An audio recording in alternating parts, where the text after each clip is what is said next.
Yes, today is World Poetry Day and today is International Day of Forests. So I have tried to blend two together. And being by profession, being a teacher in a college, I teach geography. So the environmentalism is something that regularly comes into my poems. So this is poetry and trees, poetry and poetry. In the heart of the earth, where roots dream deep, a forest hums the quiet song of time. Leaves, like forgotten verses, flutter in the wind, telling stories only the patient can hear. Each tree is a stanza, each branch a rhyme, woven by the hands of sun and rain. The rivers carve metaphors into the earth, where pebbles turn into punctuation marks, pausing, flowing, continuing, like poetry whispered between breaths of air. A poet walks through this cathedral of green, listening to the language of rustling canopies, learning that silence too has rhythm. The roots beneath his feet write sonnets in the soil, while birds compose ballads on the sky's open scroll. Today, the world celebrates words and the trees listen, swaying gently, because they too have always been poets. Their ink is the sap, their quill the wind, their verses stretch toward the sun, forever unfinished, forever alive. Thank you. An author, Rupam Chadda, and she's a Virasat published author also. Her book is available in our stall here at stall number 51, 23rd Delhi Boy Mela. So maybe we'll listen something from Rupam. This is a warm-up prompt from TSL by Mahua Sen. So the prompt is, what survives when everything else is gone? Hope. Amidst the charcoal sky, the clouds of death dance to the tune of a mournful dirge on the debris of flesh and bones, all reduced to dust. But a streak of saffron hue of a new dawn brings a sliver of hope to an end, to a beginning. Amidst the rain of bullets and missiles, bloodshed and warfare, carnage, agony and suffering, lies a cry to a martyr of a son, a daughter, a widow, imploring for peace, peace and peace, a hope to an end of supremacy, of avarice, of hatred, of violence.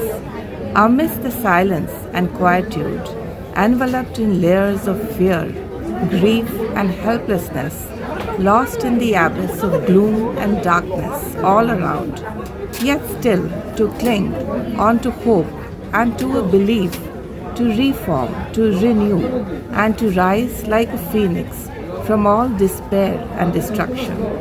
What survives when everything else is gone is hope. Thank you. A story. A story drifts beneath the shadowed sky, rolling with a murmur of waters. Through the letters flows a secret current of inspiration, uncloaked, undedicated, a humming song dissolving into waves. Twilight goes to evening. Its crimson light lights down your cheeks.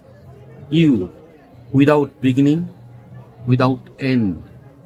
While the day's last sky bends close to rest upon your face, within day and night the tale expands, endless, unmeasured.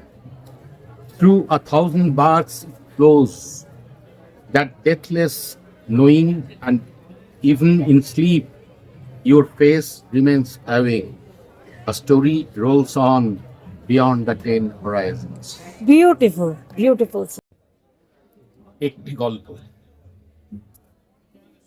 একটি গল্প গড়িয়ে যাচ্ছে মেঘের ছায়ার নিচে, গড়িয়ে যাচ্ছে জলের কুলকুল রেখা, অক্ষরের মধ্য দিয়ে নিমগ্ন প্রেরণা স্রোত, প্রচ্ছদহীন উৎসর্গবিহী নিচু স্বরে গুনগুন গান ভাসছে জল তরঙ্গ হয়ে।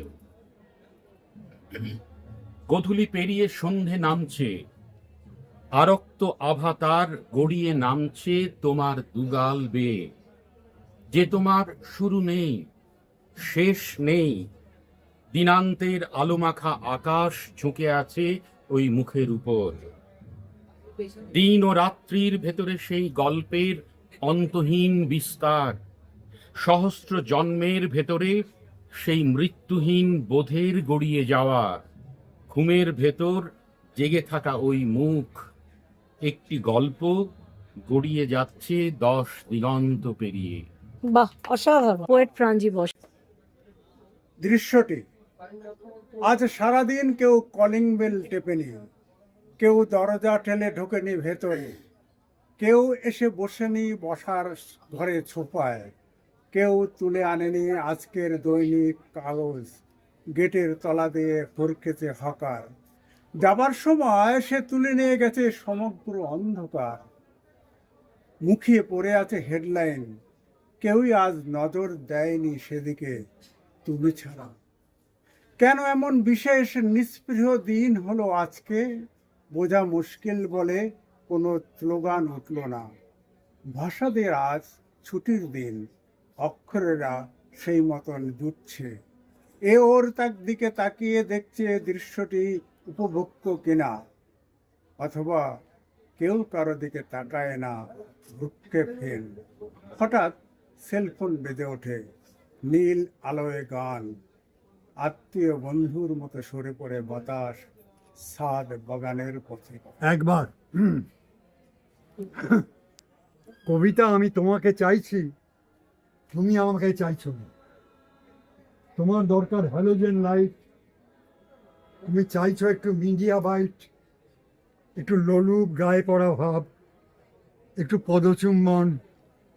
অথচ আমি তুফানে ঝড়ে, সমুদ্রে পাহাড়ে, বুকে অসহ্য ঘুণ পোকার কামড় নিয়ে হাওয়ায় ওরা তোমার শাড়ির কানাতটা ধরতে চাইছি। একবার কবিতা, একবার। I've been writing some poems recently, and one of the series that I have started writing is called Besh To Cholche. It means it's going on well.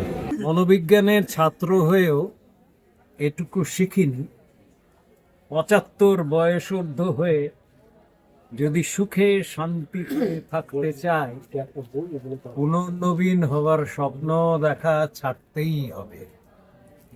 বয়স বাড়বেই, বুড়ো হবেই, শিং ভেঙে বাছুরের দলে ঢোকার বৃথা চেষ্টা, এক প্লেট খেয়ালি বিরিয়ানি আকাশে ফোটা গোলাপ ফুল দিয়ে সুসজ্জিত করে সুন্দরের মনোহরণের বৃথা চেষ্টা ছাড়ো। এ তো কেবল দিনে রাত্রে জল ঢেলে ফোটা পাত্রে। তার চেয়ে বরং সবকিছু মাপামাপি ছেড়ে ফেলে দিয়ে এক ঝটকায় সব ছেঁটিয়ে বিদায়, খুশি মনে স্বীকার করি যেমনটি আছি আমি তেমনটাই উৎকৃষ্টতম। প্রাচীন মানদণ্ড সব দামাদি হয়ে গেছে, বঙ্গোপসাগরের জলে ওগুলোকে হাসি মুখে ভাসিয়ে দেই। শীষের তরিতে ওরা ধীরে ধীরে তলিয়ে যাক, মিলে যাক সেই উৎসে যেখান থেকে উৎপত্তি ওদের। আর একটু মুচকি হেসে বলি, বেশ তো চলছে, চলুক না হয় এমন ভাবে। আঁকা কল্পনার জগৎ কখনো সত্যি হবে না জেনেও নিমজ্জিত হতে থাকা। বিষণ্ণতার পরাগ রেণু ছোপ ধরায় ব্যতিক্রমী অস্তিত্বের ভবন। কোনো একদিন অস্বচ্ছ অন্ধকার সরে গিয়ে রামধনু রশ্মি উদ্ভাসিত হবে স্বতঃস্ফূর্ত প্রাণোচ্ছলতা এবং বিধ বিশ্বাসে পাকদণ্ডিতে হেঁটে চলা। পথের দুপাশে ঝুঁচকো হয়ে থাকে বিলীয়মান আবহমানতার ছায়া। আবেগের পাপড়িগুলো ঝরে পড়ে রংজলা চারণভূমি ছাড়িয়ে বেগবান নির্ঝরের গভীরে। মনে পড়ে কাছে যারা এসেছিল, যতটা জিজ্ঞাসা ছিল উত্তরের অপেক্ষায় ততটা নয়। বৃত্ত থেকে এতটা দূরে সরে আসার কথা কি জানা গিয়েছিল আগে? অন্ডগোলার্ধের তুলনীয় যাপন মনে হয় মিথ্যা। শিকড়ের জলকণা ধ্রুব সত্যি হয়ে আর্দ্রতায় ভরিয়ে রাখে মনের অঙ্গ। বহিরঙ্গে অবিরাম উঠতে থাকে অভিমানী আমিত্বের নশ্বর ভাষ্যকে। বাংলা ভাষা। আমরা তখন ঘুমিয়েছিলাম, চোখ যদিও খোলা, আঁতকে উঠে তাকিয়ে দেখি ছুটছে গুলিগোলা। আমরা তখন দুধার জুড়ে পালাচ্ছি প্রাণ ভয়ে, আলোর থেকে অন্ধকারে, উদ্বেগে সংশয়ে। কারা যেন অট্টহাসে কাঁপিয়ে 10 দিক বলছে, হেরো ভিতর দল মুখ লুকিয়ে নিক। বুকের মধ্যে মোচড় দিয়ে অমনি জাগে ভাষা, দুর্বলতার মেঘ সরিয়ে সুদৃঢ় জিজ্ঞাসা। নিজের কাছে হেরে যাওয়া এত সহজ নয়, প্রতিবাদের শব্দ যোগায় বর্ণ পরিচয়। ভাষা যখন ছলকে ওঠা মায়ের বুকের সুধা, মিটিয়ে দিচ্ছে চোখের মনের অজ্ঞানতার ক্ষুধা,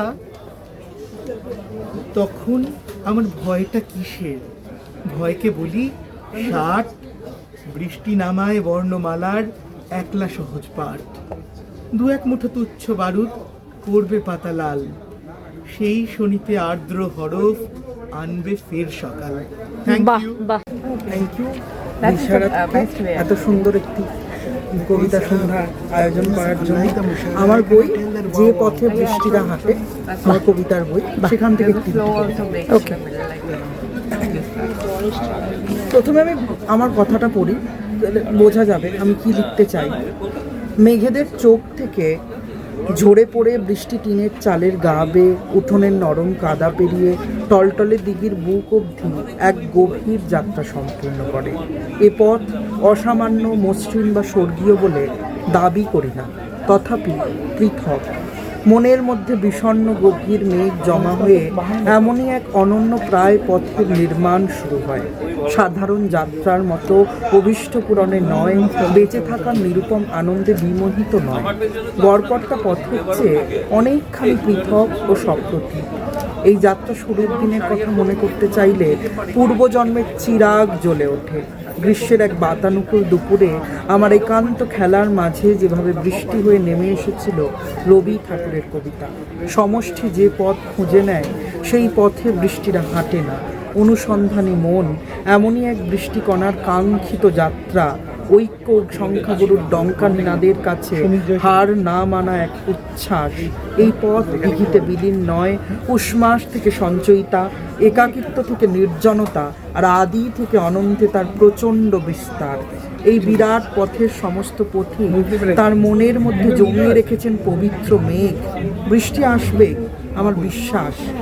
বৃষ্টির এই হাঁটা পথ অলিক এক ঐশ্বরিক ভুবন নির্মাণ করে। সেই ভুবনের ছায়াবিথি মায়াপথ আর অভিজ্ঞতার কথা লেখা রইল বইয়ের পাতায় পাতায়। বৃষ্টিমুখর এই পথের যাত্রীকে, সমস্ত যাত্রীকে স্বাগত। আমি যাকে ভালোবাসি তার সাথে আমার ঘন ঘন কথা হয়। সে আমার কবিতা পড়ে, আমি তার জন্যই কবিতা লিখি। ও কবিতা আর আয়নাকে চিনতে পারে, তার রূপের বর্ণনা আমি করতে পারবো না। সে আর 5 জন সাধারণ মেয়ের মতো দেখতে। সে আমারই মতো মিছিলে হাঁটে, সে সবার মতো গান শোনে, গল্প করে, ঝগড়া করে, হাসে, কাঁদে। মেয়েটি বাস্তববাদী, মেয়েটি সময়কে বোঝে। মেয়েটি নারীবাদী নয়, নারীবাদ কেন তা নিয়ে সে কথা বলে। পুরুষের সাথে একসাথে হাঁটতে চায়, আমার মন কেড়ে নেয়। আমি তাকে কখনো ভালোবাসি বলিনি, বলতে পারবো না। প্রত্যাখ্যান করলে ও আরো দূরে সরে যাবে, আমি দূরত্ব সইতে পারবো। আমি যাকে ভালোবাসি সে কলেজ স্ট্রিটে পড়ে, ইতিহাসের পাতায় ডুবে থাকে, তবে সাহিত্যের ইতিহাসে হয়তো অতটা কৌতূহল। আমি তাকে রোজ দেখি, তাকে কোনোদিন পাবো না জেনেও দেখি। ঘুমের মধ্যে জেগে উঠি, পাইনি ওকে, তাই হারানোরও পাইনি। দেখা হলে দাদা বলে ডাকে, ব্যাস। আমি ওর ওই উৎসাহী চোখটুকুই চাই, আর কিছু না।